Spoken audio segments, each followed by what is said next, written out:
Guys, আসসালামু আলাইকুম। সবাই কেমন আছেন? আশা করি সবাই ভালো আছেন। আবারও চলে আসলাম একটি নতুন ভিডিও নিয়ে। আজকে আমার হাতে দেখছেন যে এই লাইটটা, এটা হচ্ছে অনেক পাওয়ারফুল।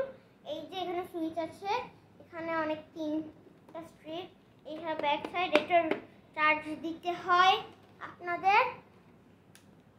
আর এটা চালিয়ে দেখি, দেখেন এটা অনেক আলো পাবেন, অনেক আলো পাবেন। এই যে এইটা মানে হচ্ছে বেশি আলো, এটা মানে কম আলো। ওকে, এই লাইটটা চলে ভালোই। আচ্ছা, এবার প্রাইস জানাই দিই। প্রাইস এটা হচ্ছে 2000 ছিল, আমরা একটি অফার দিয়েছি 1000 আর টাকার পার্সেন্ট অফার দিয়েছিলাম। এটা 1000 টাকা। সবাই ভালো থাকেন। এমডি ইলেকট্রনিক্সে পেয়ে যাবেন।